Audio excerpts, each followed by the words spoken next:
South Africa کے capital city Pretoria کے علاقے لوڈیم میں قائم مقامی قبرستان میں اراکین شورا مولانا حاجی عبدالحبیب اتاری اور حاجی محمد اطہر اتاری کی دیگر ذمہ داران کے ہمراہ حاضری ہوئی۔ ہم اس وقت کہاں موجود ہیں؟ اس وقت ہم ہمارے دلوں میں بسنے والے دعوت اسلامی کے عظیم مبلغ قبلہ مفتی عبدالنبی حمیدی صاحب کے مزار پر آئے ہیں، ان کی قبر پر آئے ہیں۔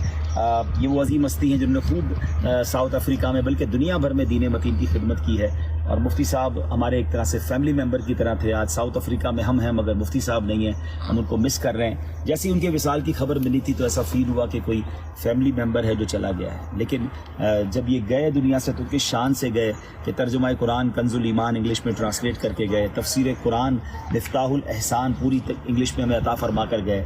ایسی ایسی کتابیں لکھی جو اسلام پر ہونے والے اعتراضات ہیں اس پر آپ نے جوابات دیے، اور پھر اس کے ساتھ ساتھ نیو مسلمز کو جو چیلنجز ہوتے ہیں اس پر آپ نے لٹریچر ہمیں دیا۔ یعنی بہت بڑا دین کا کام انہوں نے کیا، بہت سارے علماء تیار کر دیے، اسٹوڈنٹس تیار کیے اور دنیا سے چلے گئے۔ اس موقع پر اراکین شورا اور دیگر ذمہ داران نے مرحوم مبلغ دعوت اسلامی مفتی عبدالنبی حمیدی قادری رضوی رحمۃ اللہ علیہ کے مزار شریف پر دعا اور فاتحہ خوانی کا سلسلہ کیا۔ اے رب کریم، جو تلاوت کی اور ہماری زندگی میں جو ٹوٹے پھوٹے نیک اعمال ہیں پیارے آقا علیہ الصلوۃ والسلام کی بارگاہ میں پیش کرتے ہیں، قبول فرما۔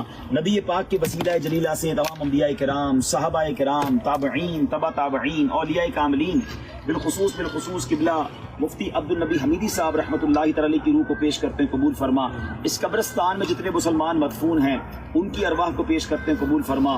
ہم سب کے جو رشتہ دار دنیا سے چلے گئے، اور اے اللہ نبی پاک کی ساری امت کو اس کا ایصال کرتے ہیں، قبول فرما۔ اس موقع پر رکن شورا مولانا عبدالحبیب اتاری نے گفتگو کرتے ہوئے بتایا، وقار عظیم بھائی، ان کے جوان سال بھائی انتقال کر گئے تھے، تو بتایا گیا کہ ان کی قبر بھی یہی ہے، تو انشاءاللہ وہاں بھی فاتحہ پڑھ لیتے ہیں، درود پاک پڑھ لیں، اول آخر سورہ فاتحہ پڑھ لیں، 3 بار سورہ اخلاص پڑھ لیں۔ سرکار کی ساری امت کو بھی ایصال کریں گے، ہمارے بھائی مرحوم سعد عظیم کو بھی ایصال ثواب کر دیں۔ یا اللہ کی خطاؤں سے درگزر فرما، برزخ اور آخرت کی سب منزلیں آسان فرما۔ ناظرین، آپ بھی اپنے مرحومین کے لیے ایصال ثواب کرتے رہیے اور اجر و ثواب پائیے۔